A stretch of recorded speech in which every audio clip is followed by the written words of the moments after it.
Ozymandias. Adaptado do poema de Percy B. Shelley. Permita-se caminhar pelas areias do deserto febril.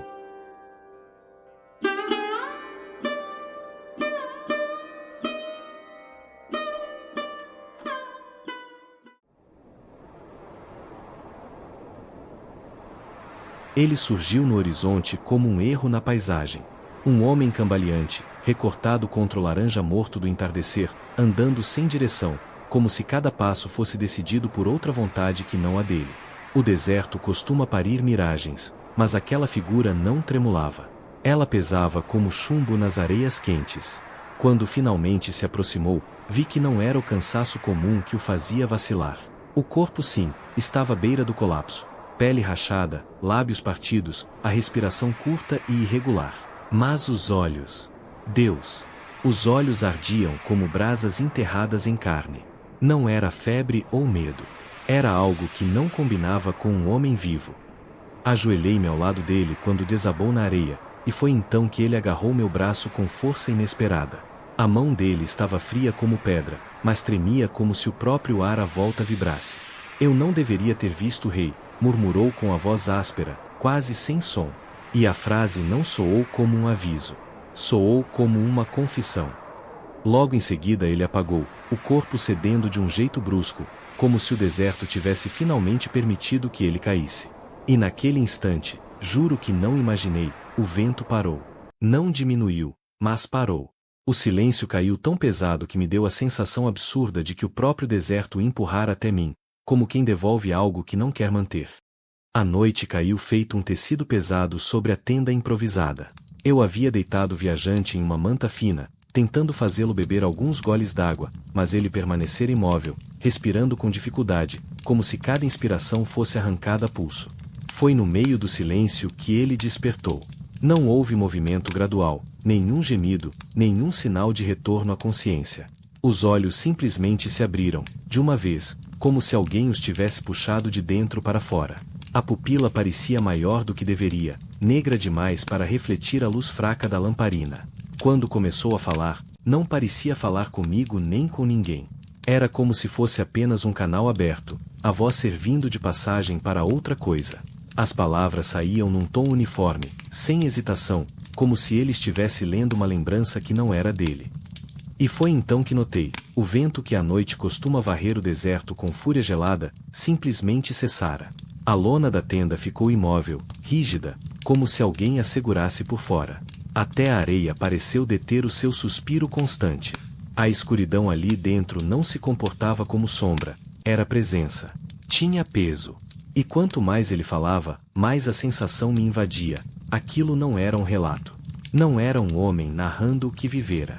Era algo infiltrando-se na voz dele, atravessando sua garganta, procurando saída. Ou talvez procura de entrada. Eu senti, com um frio súbito na base da coluna, que aquela história não estava sendo contada. Estava sendo transmitida. A voz dele mudou quando começou a descrever a caminhada. Ficou mais lenta, mas não por cansaço. Era como se ele estivesse tateando dentro da própria mente, procurando trechos intactos de uma memória que se recusava a ficar parada. Ele dizia que o deserto não era o que deveria ser. As dunas não permaneciam no lugar. Enquanto avançava, elas mudavam de forma com a fluidez absurda de organismos respirando, subindo e desfazendo-se como se reagissem à presença dele. Em certos pontos, a areia inchava sob seus pés, como se algo tentasse empurrá-lo de volta. As sombras eram piores. Ele contou que caminhava com o sol nas costas, mas a sombra dele não o acompanhava. A forma escura se arrastava à frente, adiantando-se por metros, às vezes desaparecendo por completo, para então surgir atrás dele, esticada, anormal, como se imitasse o formato humano com atraso. E as miragens, tinha algo profundamente errado nelas. Não surgiam longe, tremulando no horizonte. Surgiam perto. Às vezes tão perto que ele podia ouvir um som abafado atrás da imagem.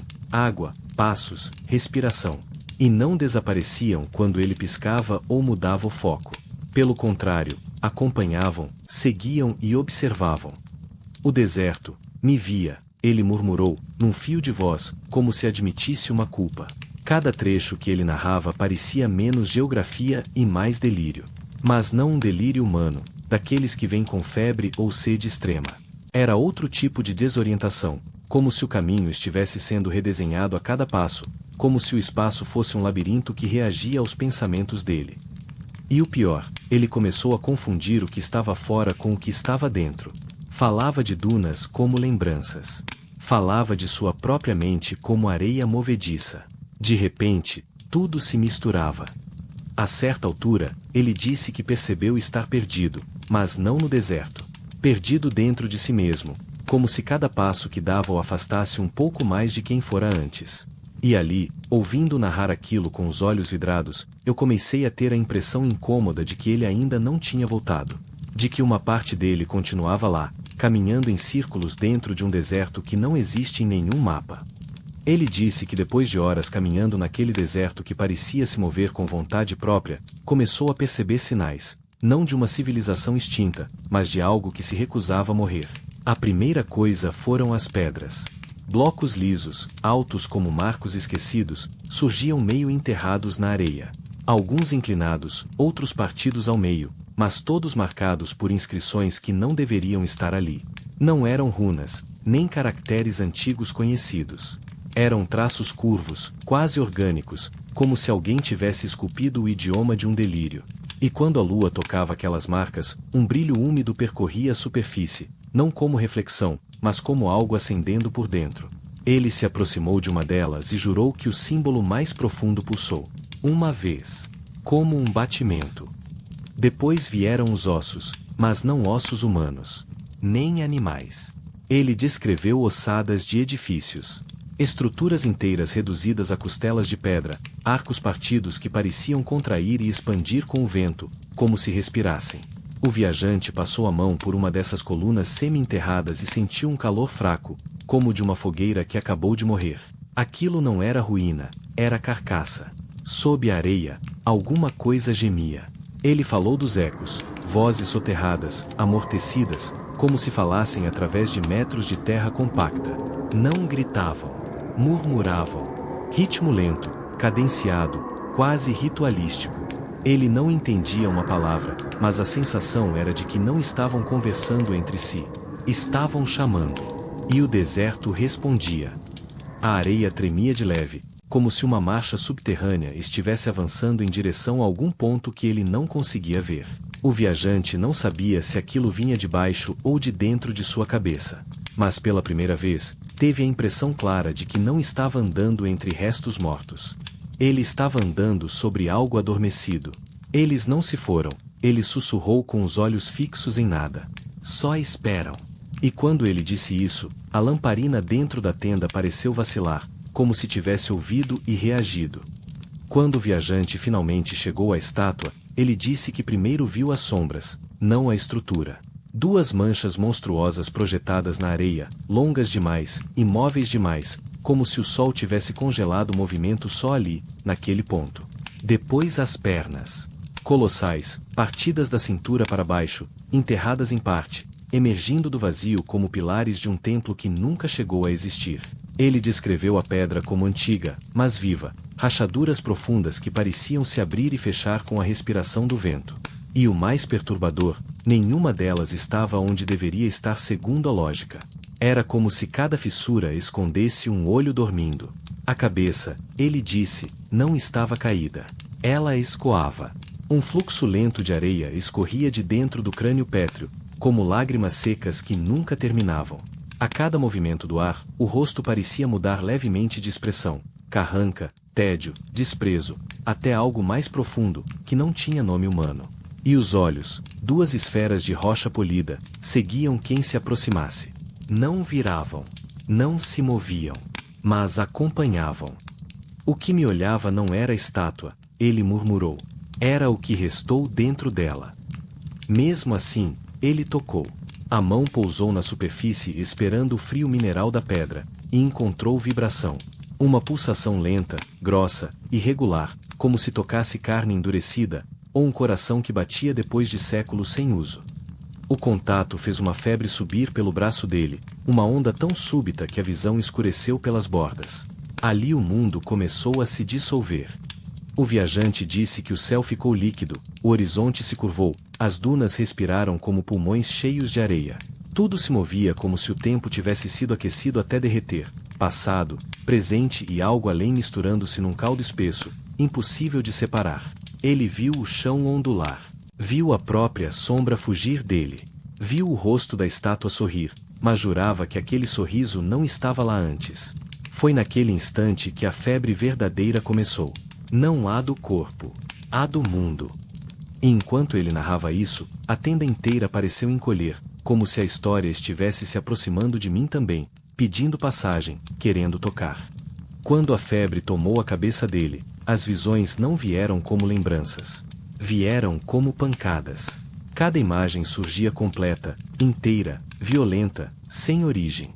Ele não via o passado, ele estava dentro de algo acontecendo exatamente agora, num tempo que não obedecia a nenhum relógio humano. Ele disse que primeiro viu o rei. Não como história, mas como presença. O corpo coberto de joias negras, os pés mergulhados em sangue fresco que escorria por degraus de pedra. Em torno dele, sacerdotes curvados até os ossos estalarem, murmurando palavras que não eram prece, eram submissão. O rei erguia os braços e a multidão se dobrava como se suas espinhas tivessem sido arrancadas. O terror era físico, material, denso o suficiente para ser respirado. A visão mudou sem intervalo. Agora ele via multidões ajoelhadas em campos de areia vermelha. Pessoas com os rostos desfigurados pelo medo, tremendo diante de algo colossal e invisível acima delas. O vento não soprava ao acaso, seguia direções impossíveis, como se obedecesse a ordens. Ele disse que nunca tinha sentido medo tão organizado, tão disciplinado, tão domesticado. Outra imagem o engoliu, o escultor. Um homem magro, olhos fundos, martelando a pedra com uma devoção doentia. Mas não era devoção, era ódio reverente. Toda vez que batia o cinzel, murmurava um nome que não era Ozymandias, um nome mais antigo, mais pesado, que parecia rachar a própria visão. Ele criava a estátua como quem constrói uma prisão para si mesmo. Cada golpe deixava sua mão sangrando. E ele sorria. A visão virou de novo.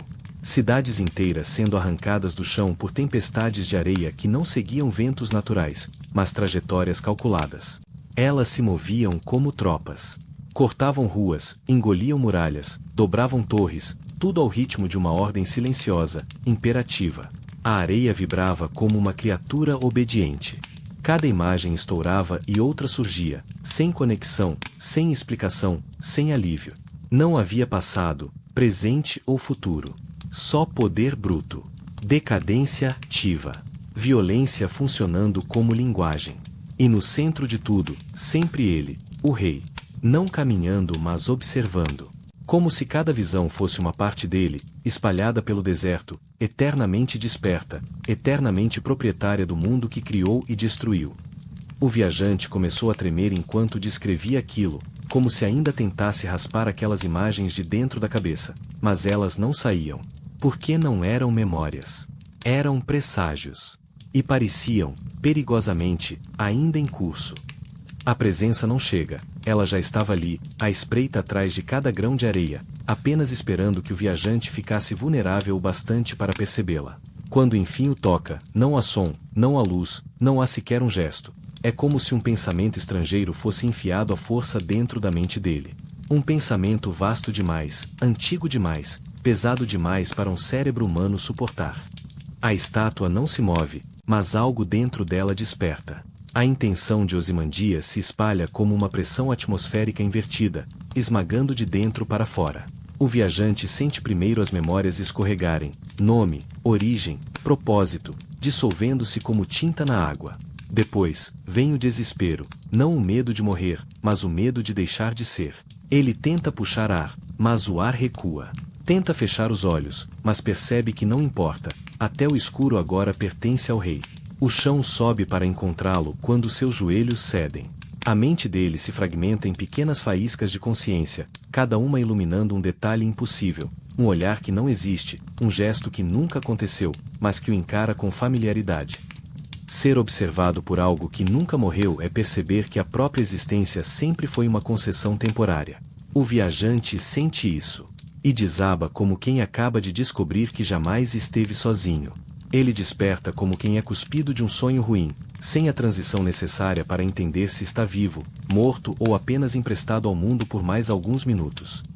O frio da madrugada o envolve, mas há algo pior agarrado a ele: a ausência total de lembranças entre o encontro com o rei e o agora. Sua mente é um tecido rasgado, e as bordas da lacuna ainda fumegam. Quando tenta se mover, sente os pés repuxarem. Estão rígidos, cobertos de sangue seco. Não é dele, o corpo não apresenta feridas, embora ele pareça ter sido arrastado por quilômetros. A areia ao redor denuncia algo mais perturbador: dunas lisas demais, como se uma criatura colossal tivesse atravessado o deserto subterrâneo, talhando um rastro suave, quase respeitoso. Nenhum animal faz isso. Nenhuma força natural se move com tanta intenção. O viajante força a voz, mas ela sai quebrada, como se tivesse sido usada por outra pessoa. O rei ainda espera. É tudo que consegue entregar antes que a vida simplesmente o abandone, sem drama, sem aviso, como se tivesse cumprido seu papel e fosse descartado. O narrador fica ali, olhando para aquele corpo que parece ter sido devolvido ao mundo por engano, e sente o ar ficar mais pesado, a temperatura cair, o silêncio se adensar como areia encharcada. A febre não morreu com ele. Ela apenas mudou de hospedeiro. E o narrador entende, com um pavor que não admite em voz alta, que algo no deserto notou.